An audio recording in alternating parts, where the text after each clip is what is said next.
Hello student.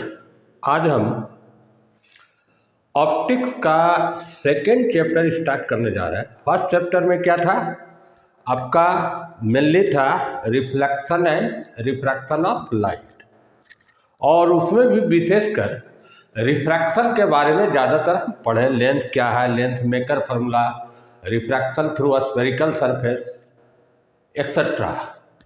लेकिन second जो chapter है वो आपका क्या है? ऑप्टिकल डिवाइस, मतलब प्रकाशीय यंत्र या इंस्ट्रूमेंट भी बोल सकते हैं, डिवाइसेस या instruments and defects of vision. Hindi में क्या हुआ? दृष्टि दोष। जैसे हम चश्मा लगाए हुए हैं, हमारा भी डिफेक्ट ऑफ विजन है। तो इसमें आपको पढ़ना क्या है? Simple microscope, compound microscope, telescope, telescope में एस्ट्रोनॉमिकल टेलीस्कोप, तीन आपका हो गया optical instrument, and defects of vision में मायोपिया, हाइपरमेट्रोपिया, प्रेसबायोपिया, एस्टिग्मेटिन, चार डिफेक्ट के बारे में बताएं। तो आज हम शुरुआत करते हैं। पहला आपका जो आपका पढ़ना है, सिंपल माइक्रोस्कोप से शुरू करेंगे। लेक्चर नंबर हमारा 19 मतलब 19 नंबर का होगा। तो पहले आइए सिंपल माइक्रोस्कोप। माइक्रोस्कोप का मतलब होता है सूक्ष्मदर्शी, यानी छोटा चीज को बड़ा करके दिखाएगा। जैसे मान लीजिए बहुत छोटा छोटा अक्षर लिखा हुआ है, ये मान लीजिए है स्याही का बोतल है, ये बहुत छोटा छोटा है, तो देखते होंगे कि मैग्नीफाइंग ग्लास से ऐसे करके पढ़ सकते हैं, बड़ा बड़ा दिखाएगा। तो सिंपल माइक्रोस्कोप का मतलब हुआ एक ऑप्टिकल डिवाइस जो बहुत छोटा ऑब्जेक्ट का मैग्नीफाइड फॉर्म में क्या बनाता है? इमेज बनाएगा। किसी भी माइक्रोस्कोप में हम कौन यूज करते हैं? कैसा लेंस यूज करेंगे? पहला तो कन्वेक्स लेंस करेंगे, कनकेव का यूज नहीं करेंगे। ये पहला कंडीशन हुआ। अब कोई पूछा कि क्या कंडीशन हुआ कि कनकेव का ही क्यों नहीं यूज करेंगे? कनकेव लेंस में हम जब इमेज का फॉर्मेशन बताए थे, तो आप कहीं भी रखिएगा ऑब्जेक्ट को, तो इमेज हमेशा छोटा बनता है। सीधा बनेगा, लेकिन जैसे मान लीजिए इससे रह गया, ये डाइवर्जिंग लेंस है, एक आपका सेंटर से सीधा चल जाएगा, इसको पीछे बढ़ाइएगा तो यहाँ पर मिलेगा। तो इमेज आपका इसमें वर्चुअल बना और क्या बना? रियल सीधा बना, लेकिन छोटा साइज का बना। जबकि माइक्रोस्कोप का मतलब है छोटा ऑब्जेक्ट का इमेज को क्या करना? बड़ा करना। अब आइए, इसमें दो कंडीशन हमको देखना पड़ेगा। कन्वेक्स लेंस में क्या है? अलग अलग पोजीशन पर रखते हैं तो इमेज अलग अलग टाइप का बनता है। 6 केसेस है, तो 6 में कौन सूटेबल है पहले आपको हम वो समझाते हैं, तब इसको स्टार्ट करें। अगर ऑब्जेक्ट को बहुत दूर में रखते हो, दूर माने इन्फिनिटी पर रखते हो, तो इमेज आपका फोकस पर बनेगा। इसका क्या नेचर होगा? नेचर होगा कि रियल होगा, इन्वर्टेड होगा और एकदम पॉइंट इमेज बनेगा। ऑब्जेक्ट कितना ही बड़ा रहेगा, लेकिन इमेज को बना देगा एकदम छोटा। तो हमको दोनों कंडीशन सेटिस्फाइड नहीं कर रहा। दो कंडीशन क्या बोले कि इमेज पहला इरेक्ट होना चाहिए एंड लार्जर साइज होना चाहिए। ये दोनों कंडीशन सेटिस्फाइड करेगा, वही आपका केस होगा सिंपल माइक्रोस्कोप का। तो ये तो कंडीशन सेटिस्फाइड नहीं किया। और चलिए अंदर आते हैं, तब आपको पता चल जाएगा कि ये केस क्यों लेते हैं। पहले हम रफली समझा दे रहे हैं, तब फाइनल फिगर बनाएंगे।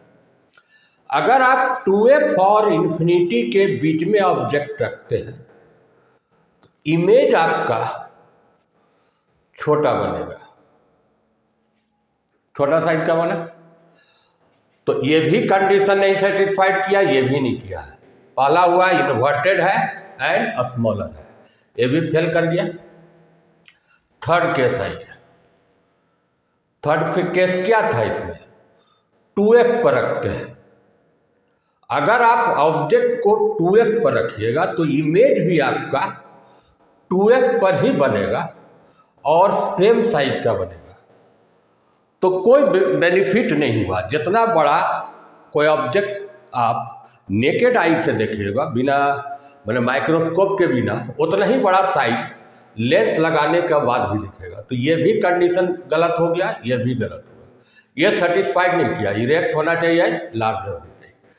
3 केस तो फेल्यूर हो गया। चौथा केस आते हैं, अगर आप ऑब्जेक्ट को f और 2f के बीच में रखते हो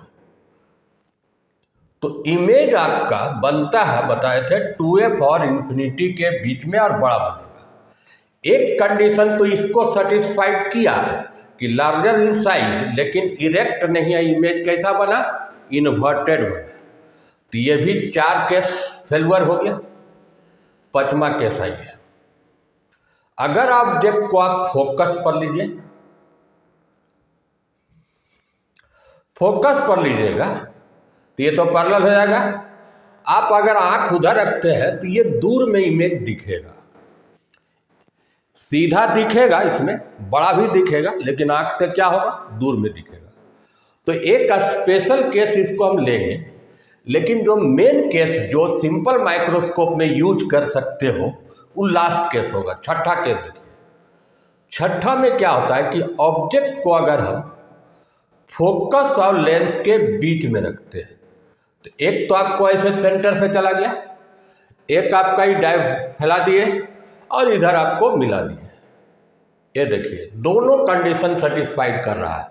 पहला इरेक्ट भी है, लार्जर भी है और आँख के क्या है, नज़दीक है।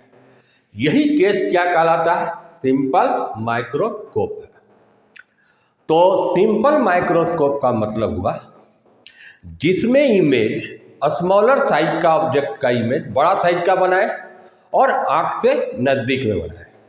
एक नॉर्मल आई, डिफेक्टिव नहीं बोल रहे, जिसका आँख एकदम ठीक है, उसका मिनिमम डिस्टेंस, मिनिमम जो दूरी है देखने का, वो कितना होता है, 25 सेंटीमीटर। अगर कोई ऑब्जेक्ट को आप ऐसे आँख में सटा के 15 सेंटीमीटर 20 सेंटीमीटर पर पढ़िए तो नहीं पढ़ाएगा। 20 पर पढ़ा सकता है, लेकिन आँख पर क्या होगा, बहुत जोर पड़ेगा। इसलिए हमको ये भी देखना पड़ेगा कि ऑब्जेक्ट का जो इमेज बने, आँख क्लियरली उसको देख रहा है कि नहीं। तो मिनिमम कम से कम कहाँ पर बनाना होगा, 25 सेंटीमीटर पर, या उससे आगे बना सकते हैं। तो आपका इंट्रोडक्शन समझ गया कि सिंपल माइक्रोस्कोप का मतलब हुआ एक ऑप्टिकल डिवाइस हुआ जिसमें एक स्मॉलर ऑब्जेक्ट का मैग्नीफाइड इमेज हम बनाते हैं। A simple microscope is an optical device which is used in observation of very small objects in magnified form। Magnified form में आवर्धित रूप में बढ़ा करके देखते हैं। इसमें सिंपली क्या रहता है, एक कन्वेक्स लेंस रहता है जिसका स्मॉलर फोकल लेंथ हो। क्यों स्मॉलर फोकल लेंथ लेंगे वो तो हम लास्ट में समझाएंगे। स्मॉलर फोकल लेंथ से मैग्नीफाइंग पावर इसका अधिक होगा। तो इसमें सिंपली क्या रहता है, it consist of a convex lens of a smaller focal length। केवल सिंपली एक क्या है, कन्वेक्स लेंस है। यही आपका सिंपल माइक्रोस्कोप का काम किया। कभी कभी देखते होंगे बच्चा में, मैं लेंस लेके कागज कॉपी किताब पर रखते होंगे तो बड़ा बड़ा दिखाई देता है। जनरली क्या होता है, ये जो मैग्नीफाइंग ग्लास मिलता है बाजार में, या बायो वाला बायो का इंस्ट्रूमेंट बॉक्स में भी रहता है।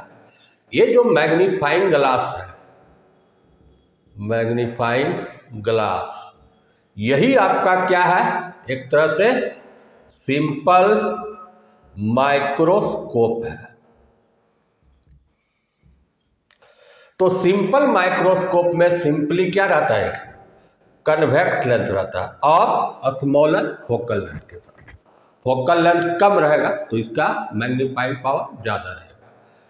तो मैग्नीफाइंग ग्लास ही आपका क्या काम करता है, सिंपल माइक्रोस्कोप। देखते हो CID सब में या सीरियल या कोई जांच जो है कि कभी कभी क्या करता है कि अगर फिंगरप्रिंट ही सब लिया हुआ है तो आपका एक मैग्नीफाइंग ग्लास से आगे पीछे एडजस्ट करके देखता है, उसका जो इमेज बनता है मैग्नीफाइंग ग्लास में बड़ा इमेज बनेगा तो क्लियरली पता चलेगा उसका फिंगरप्रिंट किस टाइप का है। तो ये था आपका सिंपल माइक्रोस्कोप का इंट्रोडक्शन। अब आते हैं इसका जो मेन फिगर है। आपको हम क्या समझाएं कि ऑब्जेक्ट को कहाँ पर रखना होगा कि इमेज आपका बड़ा साइज का बने। तो बहुत पोजीशन दिखाए, बड़ा भी बने, आँख से नज़दीक में बने, माने मिनिमम दूरी कहाँ पर बने, 25 सेंटीमीटर। वैसा किस पोजीशन पर रखना होगा, फोकस के अंदर में रखना होगा। एक्शन देखिए इसका, फिगर कैसे बनाइएगा, कैसे काम करता है। ये आपका एक कन्वेक्स लेंस हुआ, ये आपका मान लीजिए इसका फोकस हुआ। फोकस के अंदर कोई ऑब्जेक्ट को हम लिया, अंदर में जितना अंदर में जाओगे उतना ही बड़ा इमेज बनेगा। एक तो आपका सेंटर से सीधा चल गया, ऑप्टिकल सेंटर से ये यहाँ से जो रे जाता है सीधा चल जाएगा। अगर आपको बनाना इधर फिगर मिलाना है तो इधर आपको क्या करना होगा, फैलाना पड़ेगा। अगर इधर आप पैरेलल रखिएगा तो पीछे भी क्या होगा, पैरेलल ही जाएगा, तो फिगर आपको काटना पड़ेगा, नहीं मिलेगा। इसलिए आप जान रहे हैं कि फिगर इधर ही बनाना है तो पहले ही आप इसको मिला लीजिए। ऐसे मिला दिया, इधर आपका फैल गया, यहाँ पर आपका इमेज बन गया। AB ऑब्जेक्ट था, A', B' क्या बन गया, उसका इमेज बन गया। तो इमेज जो हम बना रहे हो कहाँ पर बना रहे हैं, देखिए the image is form at, एक बार हम पूरा लिखते हैं, ये चैप्टर में बार बार आवेगा ये term, list distance of distinct vision. Hindi क्या हुआ देखिए, लिस्ट का हिंदी क्या होता है, न्यूनतम। डिस्टेंस का क्या होगा, दूरी। डिस्टिंक्ट का क्या होता है हिंदी, स्पष्ट। विजन का दृष्टि। इसको एक साथ बोलिएगा तो क्या होगा, स्पष्ट दृष्टि की न्यूनतम दूरी। तो नॉर्मल आई का मिनिमम दूरी देखने का कितना सेंटीमीटर बता रहे हैं, 25 सेंटीमीटर। अगर आपको 25 पर दिखाई दे रहा है इसका मतलब आपका नियर पॉइंट देखने का, आपका नियर पॉइंट क्या है, ठीक है। हाइपरमेट्रोपिया में ही होता है, कोई वस्तु 25 पर नहीं दिखता है तो कोई पेपर ऐसे करके पढ़ता है, कोई किताब को ऐसे पढ़ता, मतलब नज़दीक वाला उसका ईरा डिफेक्ट हो गया। अब इसको आगे हम बार बार इतना लंबा नहीं लिखेंगे, least distance of distinct vision कर दिया, जिसको आपको डिनोट किया जाता है कैपिटल D से। और नॉर्मल आई का वैल्यू कितना लेते हैं, 25 सेंटीमीटर। अब यहाँ पर आइए फिगर पर वापस फिर आते हैं। AB एक ऑब्जेक्ट है जिसका का इमेज हमको क्या करके दिखना है, बड़ा करके दिखना है और नज़दीक में देखना है। तो क्या करना होगा, लेंस को आगे पीछे एडजस्ट करना होगा। जैसे ये ऑब्जेक्ट है तो लेंस या मैग्नीफाइंग पावर को एडजस्ट करेंगे कि ये कहाँ जाए, उसके फोकस के अंदर में। जैसे एग्जाम्पल देते हैं, अगर कोई लेंस का फोकल लेंथ है 10 सेंटीमीटर, इसका 2x कितना हो जाएगा, 20 सेंटीमीटर। अगर आप ऑब्जेक्ट को रखे हैं 25 सेंटीमीटर, इसका मतलब क्या हुआ, 2x से भी आगे चल गए, तो किस टाइप का इमेज बनेगा आपका, उल्टा बनेगा, छोटा साइज का बनेगा, रियल बनेगा। अगर आप इसके बीच में रखते हैं, जैसे मान लीजिए बीच में 12, 15, 18 ये सब सेंटीमीटर पर रखते हैं, मतलब एफ और किसके बीच में रखते हैं, 2F के बीच में, तब कैसा बनेगा? आपको बड़ा तो बनेगा, आँख से जैसा दूर बनेगा, लेकिन उल्टा बनेगा, क्योंकि आप ऑब्जेक्ट का डिस्टेंस ले रहे हैं एफ और 2F के। अगर आप 20 सेंटीमीटर पर ऑब्जेक्ट को रखते हो तो सेम साइज का बनेगा और प्लस क्या कर देगा? इन्वर्टेड कर देगा। इसलिए फोकस के अंदर है, इसका फोकल लेंथ हम कितना ले रहे हैं? 10 सेंटीमीटर। इसके अंदर का कहने का मतलब हुआ आप ऑब्जेक्ट का दूरी 5 लीजिए, 6, 7, 8, 9 कुछ भी लीजिए, लेकिन फोकस से अंदर का कोई दूरी लीजिए, या 6.5 लीजिए, 5.2 लीजिए, ऐसा पॉइंट में भी लीजिएगा, लेकिन फोकस के अंदर में लीजिएगा, तभी आपका इमेज वर्चुअल बनेगा, बड़ा बनेगा, सीधा बनेगा और आँख से क्या होगा? नज़दीक में बनेगा। तो ये ध्यान रखना है कि अगर जिस ऑब्जेक्ट का इमेज हमको बड़ा करना है, वो ऑब्जेक्ट आना चाहिए फोकस के किसके अंदर में आना चाहिए। अब आते हैं फिगर, समझ गए कि क्या किया इसमें 2 लाइन में आप लिख सकते हैं। कैसे? देखिए, ए बी क्या था? Position of an object lies within focus of lens. इसको लाइज मतलब डायरेक्ट लाइज नहीं करेगा, आपको एडजस्ट करना पड़ता है। एडजस्ट करके, लेंस को एडजस्ट करके फोकस के उसको क्या लाते हैं? अंदर में लाते हैं। तो आपका जो इमेज बना A', B', ये क्या हुआ? पोजीशन ऑफ द इमेज है, जो कहाँ पर बना?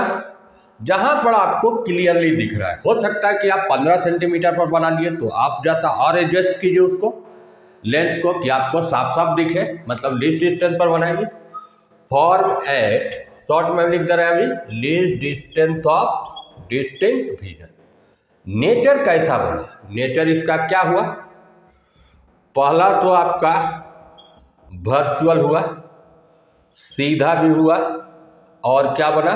बड़ा बना, लार्जर साइज। जो हमको कंडीशन है माइक्रोस्कोप में कि बड़ा होना चाहिए, सीधा होना चाहिए, सारा कंडीशन को ये सेटिस्फाइड कर रहा है। अगर आप ऑब्जेक्ट को कहाँ रखते हैं? फोकस से अंदर में रखते हैं, तो आपको सब चीज़ दिखाई देगा, बड़ा भी दिखाई देगा, सीधा दिखाई देगा। आपका आई कहाँ पर रहेगा? यहाँ पर रहेगा आई। चलिए एक आँख भी बना देते हैं यहाँ पर। तो इमेज समझ गए कैसे सिंपल माइक्रोस्कोप में बनाते हैं। ऑब्जेक्ट को हम एडजस्ट करते हैं किसके अंदर में? फोकस के अंदर में। अब आइए इसका मैग्नीफाइंग पावर निकालना है। लीनियर मैग्निफिकेशन क्या होगा? Magnifying power M। आप इसका मैग्नीफाइंग पावर का मतलब होता है कि ऑब्जेक्ट के तुलना में इमेज का क्या साइज है, कितना बड़ा का, कितना टाइम इमेज का साइज बना। आप V/U से इसका निकाल सकते हैं, फिर लेंस फार्मूला लगा देंगे। लेकिन कुछ केसेस में क्या होता है कि ऑब्जेक्ट का साइज जैसे इन्फिनिटी पर बनाएंगे के सेकेंड में, तो नहीं मालूम होगा, तो V/U आपका फार्मूला फेलुअर कर देगा, या साइज ऑफ इमेज बटा साइज ऑफ ऑब्जेक्ट, ये भी फार्मूला फेलुअर करेगा। कब? जब ऑब्जेक्ट फाइनल इमेज को कहाँ बना देंगे? इन्फिनिटी में। तो एक होता है एंगुलर मैग्निफिकेशन। देखिए क्या उसका फार्मूला है, इमेज के द्वारा आई पर या लेंस पर जो एंगल बनाया, तो इतना बनाया beta, divided by angle subtended by object. Object कौन है? A B. तो ए बी भी तो बीटे बनाया, जितना A', B' वाला लाइन आ रहा है उतना ही ए बी आ रहा है। इसमें कंडीशन है, तब तो फिर बीटा बाई बीटा 1 हो जाएगा। ये ऑब्जेक्ट वहां से नहीं लेंगे, लीजिए ये क्या है? Least distance of distinct vision, V का वैल्यू, ये वाला वैल्यू क्या था? इस ऑब्जेक्ट को आप लीस्ट डिस्टेंस पर रख के देखिए कि कितना एंगल बनाया, तब कितना बनाया? ये अल्फा।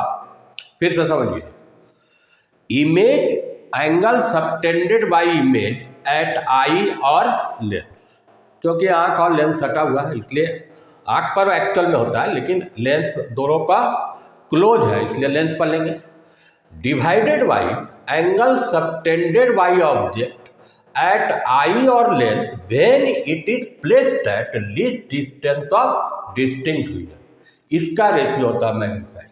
हम डिटेल लिख देते हैं क्या बोल रहे हैं, the angle subtended by image, जहां से इमेज वहीं से इमेज एट आई या lens divided by the angle subtended by object at eye या लेंस। अगर हम इतना ही लिख के छोड़ दें तो ये भी बीटा बना रहा है ये भी, और ए डैश बी बना रहा है फिर बीटा, तब तो फिर कट जाएगा। इसमें क्या कंडीशन बताएं, when it is placed eight, कहाँ रखा हो, least distance of distinct vision, full form बता दिए थे। तब आपका एम इक्वल टू क्या हो जाएगा, बीटा अपॉन अल्फा। जैसा ये देखिए फाइनल इमेज बना रहा बीटा, ऑब्जेक्ट को ले गए कहाँ पर, लीस्ट डिस्टेंस, तब कितना एंगल बना रहा है, अल्फा। जब ऑब्जेक्ट इमेज का साइज छोटा है तो एंगल भी बहुत छोटा होगा। तो अगर एंगल बहुत छोटा है तो कोई एंगल बहुत छोटा होगा तो अल्फा के जगह पर टेन अल्फा, बीटा के जगह पर क्या यूज कर सकते हैं, टेन बीटा। तो बीटा को हम क्या लिख सकते हैं, टेन बीटा, अल्फा को क्या लिख सकते हैं, टेन अल्फा। अब आइए टेन अल्फा और टेन बीटा का वैल्यू उस इक्वेशन से निकाल के यहाँ पर हम पुट कर रहे हैं। टेन अल्फा इस ट्रायंगल में लीजिए सी बी डैश ओ में, नहीं टेन बीटा अगर लेना है तो ए बी ओ में लेंगे, तो ए बी अपॉन क्या होगा, ओ बी। टेन अल्फा लीजिए सी बी डैश अपॉन कितना होगा, O B dash, A B upon O B. C B dash और ए बी तो सेम है, यही ऑब्जेक्ट को यहाँ पर ले गए हैं, तो सी बी डैश के यहाँ पर क्या लिख सकते हैं आप, A B divided by O B dash. तो क्या आ गया, O B dash upon O B. O B dash का मतलब क्या हुआ, इमेज का डिस्टेंस। इमेज का डिस्टेंस क्या है, माइनस भी, यू क्या ऑब्जेक्ट का डिस्टेंस है, minus you, minus minus cancel, भी बाई यू। यही फार्मूला हम डायरेक्ट भी यूज कर सकते थे, लेकिन कुछ केसेस में अगला जो केस होगा वो एंगल से ही मैग्नीफाइंग पावर माइक्रोस्कोप का निकालें। अब आइए भी बटा जब यू आ गया तो इसको लेंस फार्मूला लगा के फोकल लेंथ में लगाइए, applying lens formula. Lens formula क्या आपका है, वन बाई भी माइनस वन बाई यू बराबर वन बाई एफ। साइन देखिए यू माइनस भी माइनस, ये भी माइनस ये भी माइनस, ये माइनस हो गया, माइनस माइनस क्या हो गया, प्लस। अब आपको कैलकुलेट किसका वैल्यू करना, भी बाई यू, भी से मल्टीप्लाई कर दो दोनों साइड, भी बटा यू भी बटा एफ, कैंसिल, माइनस वन उधर जाके प्लस हो गया, भी बाई वन प्लस भी बटा एफ। अब भी का वैल्यू कितना बराबर है, डी, तो one plus D by F. यही आपका फाइनल रिजल्ट आया magnifying power of simple microscope. क्या फाइनल फार्मूला क्या है, one plus D by F. इसी को आपको नोट करना है, इस पर ऑब्जेक्टिव आ सकता है, न्यूमेरिकल आएगा, एफ दिया रहेगा तो आप एम निकाल लीजिएगा। जैसे एग्जाम्पल के लिए एफ है 5 सेंटीमीटर, तो एम का वैल्यू 1, डी का वैल्यू 25 बटा 5 इक्वल टू 6। 1 और डी करीब करीब कांस्टेंट है, 1 तो कांस्टेंट है, डी भी नॉर्मल आई के लिए कांस्टेंट है, तो एम इनवर्सली प्रोपोर्शनल किसका हुआ, एफ। इसका मतलब हुआ कि आप स्मॉलर फोकल लेंथ लेंगे जो शुरू में हम बताए थे तो मैग्नीफाइंग पावर क्या होगा, लार्जर होगा। अगर आपको क्वेश्चन पूछे why the focal length of a simple microscope is taken small, तो क्या रिजल्ट है, for the smaller focal length, अगर आप स्मॉलर फोकल लेंथ लीजिएगा तो मैग्नीफाइंग पावर इज लार्जर। जैसे आप यहाँ पर 5 बैठाए फोकल लेंथ तो आंसर आया 6। अगर हम यहाँ 2.5 बैठाएंगे तो यहाँ 10 + 1, ये आंसर क्या हो जाएगा, 11। तो जितना एम का वैल्यू ज़्यादा आता है उतना ही बड़ा आपका इमेज का साइज होगा।